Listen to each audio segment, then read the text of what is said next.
The first Abbasid Caliph, As-Saffah, had his capital at Kufa on the banks of Euphrates near to his Persian base of support. But when he died, his brother and successor Al-Mansur decided to move the capital to Baghdad.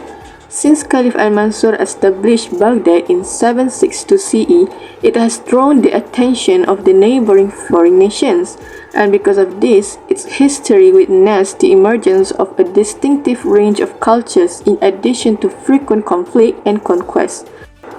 Furthermore, it was an ideal spot for the Abbasid Caliphate's new capital because of its advantageous location along the banks of the Tigris.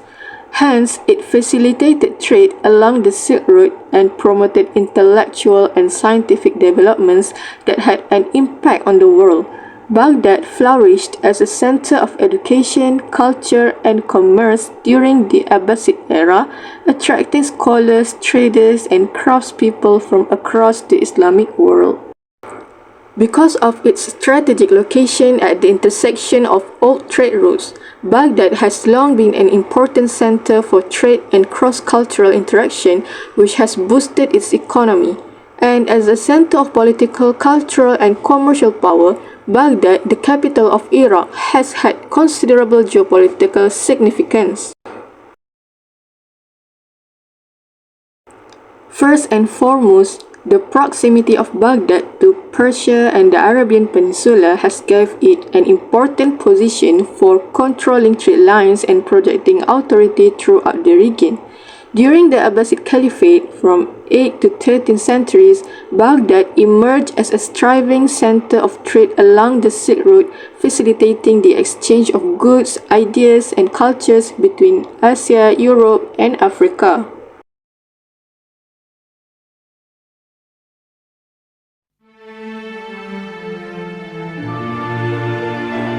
Since ancient times, the Tigris River, which flows through the Baghdad, has been an essential river for trade, agriculture, and transportation.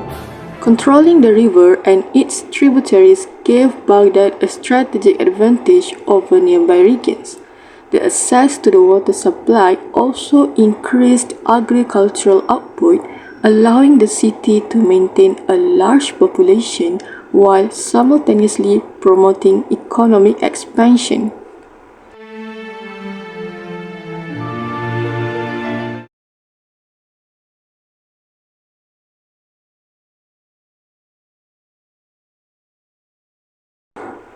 Apart from that, Baghdad had great political importance as the capital of the Abbasid Empire. It was the hub of government, administration, and culture, and the seat of power for the governing dynasties. The city was home to important government agencies such as the Diwan, administrative departments, which oversaw the public works, taxation, and military logistics.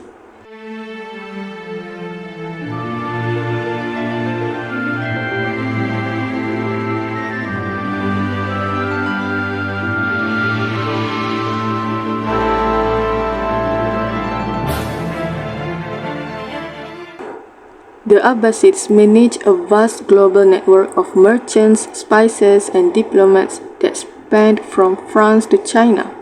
Harun sent many types of gifts to the Holy Roman Emperor Charlemagne, and the gifts included silks, spices, books, and even an elephant which was named Abul Abbas. Getting the elephant to France was probably difficult, but Charlemagne was absolutely fascinated by the gesture. According to legend, Charlemagne took Abul Abbas with him on his travels and even to battlefields, showcasing the elephant as a symbol of prestige and power.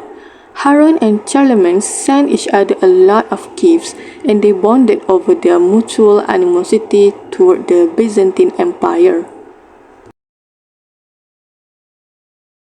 That the Abbasid military made a lot of improvements on the battlefield, from little things like adopting the stirrups in cavalry which attached a rider to the horse, to the use of naphtha, a refined version of petroleum used in fire-based warfare.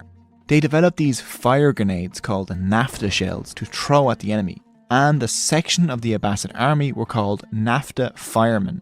archers that specialised in flaming arrows, who, very wisely, wore fireproof suits that let them rush into the cities and castles that they had just set on fire. Besides, the fortified walls in the city of Baghdad made it a formidable military stronghold capable of defending against external threats. From the social aspect, Iraq was a major supporter of the Abbasids in the eastern Islamic territories.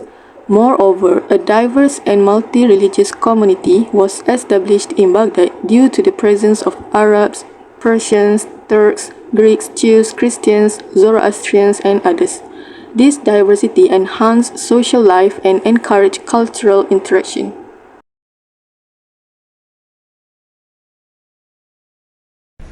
The Abbasid era represents the height of Islamic architectural achievement, blending aesthetic beauty with practical design. We can still observe remnants of Abbasid Baghdad's architecture by examining the buildings in Rusafa. However, Baghdad wasn't just about architecture, it was a cultural powerhouse. One of its most notable landmarks was the House of Wisdom. Baghdad's cultural vibrancy extended to its mosques and markets. Major hubs like Souq al-Safafir reflected the city's role as a center of trade and learning.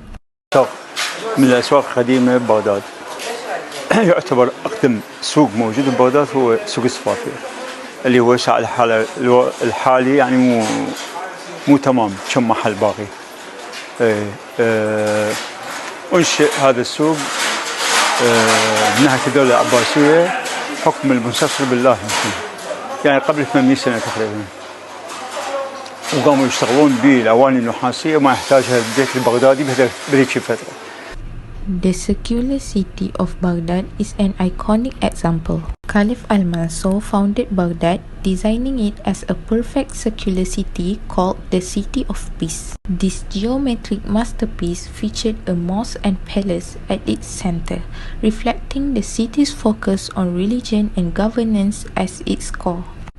The City of Peace took 4 years of construction. 4 main gates, Kufa, Basra, Sham, and Khorasan, connected the city through radial roads, ensuring access to trade routes and the wider world. Baghdad consists of 2 fundamental parts, Karh on the western bank of Tigris and Rusafa on the eastern bank.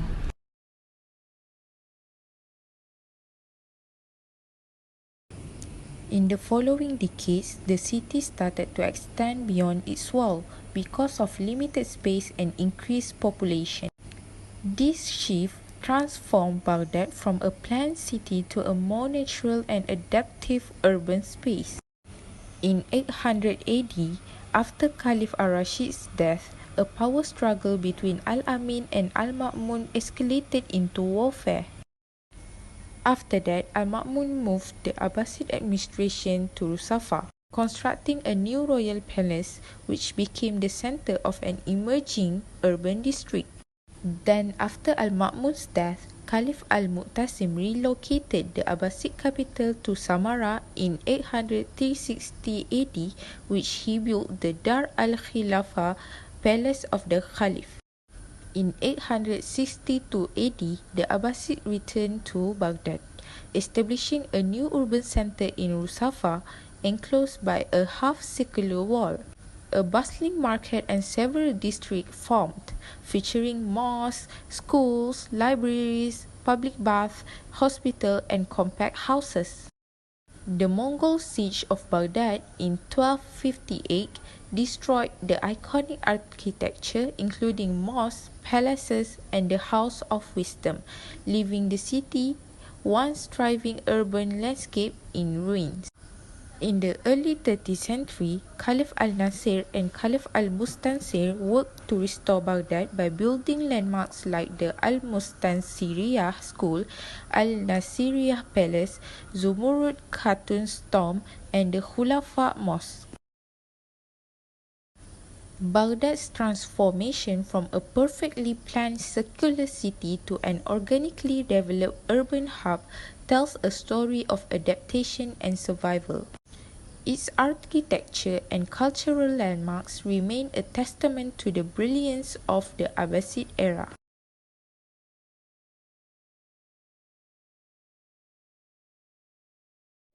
Baghdad was a crossroad of knowledge-filled schools and libraries. The most important was the House of Wisdom, Baitul Hikmah. Scholars from all around the world were invited to translate, preserve, and discuss their works at this library or also research facility. Under the Caliph Al-Ma'mun, the House of Wisdom became the world's largest library and the most important repository of knowledge, with books in Arabic, Greek, Latin, Persian, Syriac, Chinese, and Sanskrit. Many ancient Greek books only survived due to Arabic translations, and they were sent to Europe during the Renaissance. In addition, book writing began before the Umayyad period, but it became systematic during the Abbasid dynasty, particularly under Caliph Al-Ma'mun, which witnessed a flourishing of book production and scientific writing. In fact, Caliph Al-Ma'mun paid scholars to travel overseas and return with literature. Once those books got to Baghdad, they were copied, translated, and sent to other scholars across the empire. Yohanna al-Batrik was chosen as person in charge. He brought with him scholars who were fluent in Greek and Syriac and skilled translators as well. The first translation was translated into Greek or Syriac by the authors, and the translators then translate the text according to its theme. Hunayn bin Ishaq was also in charge of proofreading the final transcript in terms of language. In this manner, books were produced consecutively, translated into Arabic, and corrected in the final transcript. The House of Wisdom brought together different scientific traditions from around the world, and they saw the differences between Iranian, Indian, and Greek texts, which meant they couldn't all be right. So these scholars didn't just copy and translate books, they tested them, they commented on them, and they developed new ideas around them.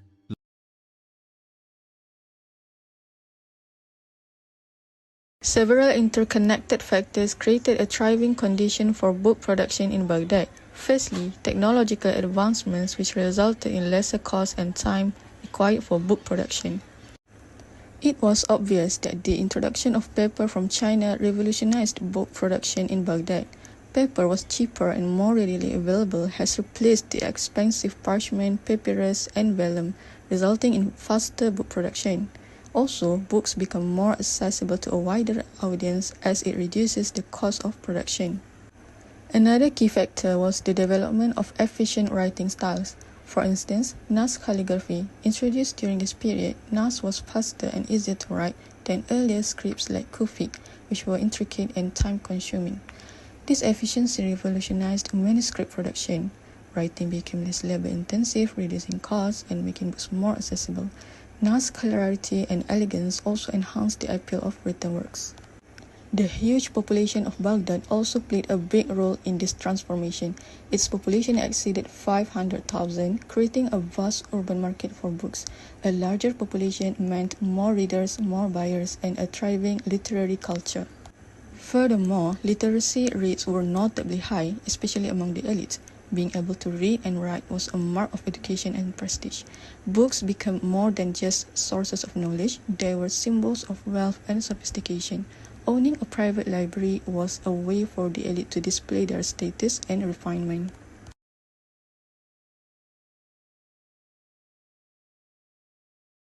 The fall of Baghdad shows how the loss of intellectual strength weakened the city, leading to its physical destruction by the Mongols in 1258. Baghdad was once a center of intellectual growth, thanks to institutions like the Baitul Hikmah or House of Wisdom. During the reign of Al-Ma'mun, the focus shifted from Persian knowledge to Hellenistic ideas, as the Greek philosophy was translated into Arabic. This period of enlightenment was driven by Al-Ma'mun's patronage. The Mihnah or Inquisition saw Al-Ma'mun enforce the Mu'tazilah theology, emphasizing free will and reasoning. Those who resisted faced persecution. This led to significant theological disputes with other Islamic scholars, such as Ahmad ibn Hanbal. After Al-Ma'mun's death, the prominence of Baitul Hikmah declined. When Al-Mu'tasim moved the Abbasid capital to Samarra, support for the library decreased and its collection was left to decline. By 1258, the Mongol siege of Baghdad sealed its fate. The House of Wisdom and its irreplaceable collections were destroyed, marking the end of Baghdad's intellectual dominance. The physical fall of Baghdad was equally devastating. Internal strife and political fragmentation left the Abbasid Caliphate vulnerable to external threats. Hulagu Khan, driven by the ambition to expand the Mongol Empire, set his sights on Baghdad. Caliph al-Mustasim underestimated the Mongol threat, rejecting Hulagu's demand for submission. This misjudgment proved catastrophic. In 1258, the Mongols besieged Baghdad, leading to widespread devastation. The siege resulted in mass executions and destruction of the House of Wisdom and the death of an estimated 200,000 people. They threw the books from Baghdad's library into the Tigris River, which was said to turn black with the ink from the books. The fall of Baghdad created a power vacuum in the region, paving the way for the rise of new powers like the Ottomans and Safavids. Cities such as Tabriz emerged as cultural and political centers under Mongol rule.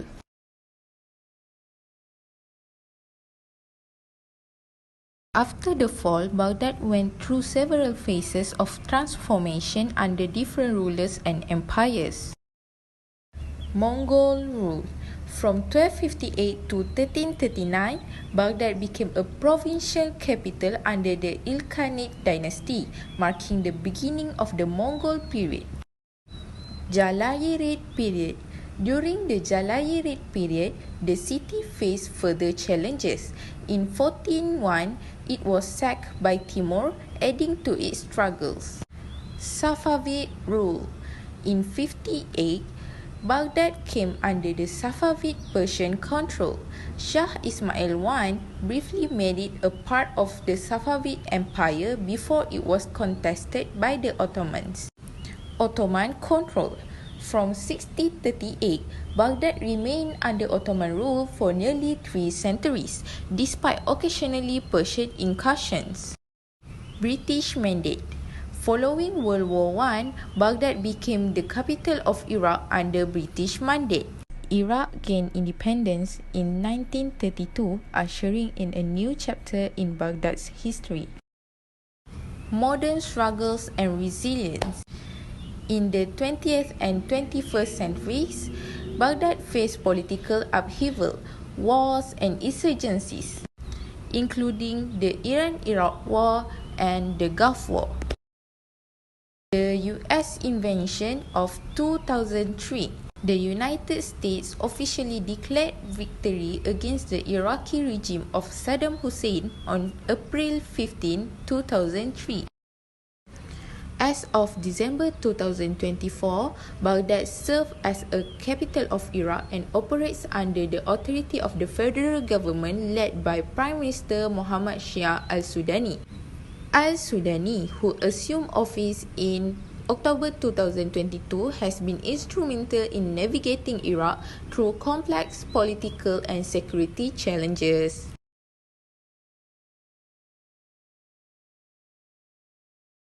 Baghdad was once the center of knowledge, culture, and architecture during the Islamic Golden Age, influencing civilizations worldwide.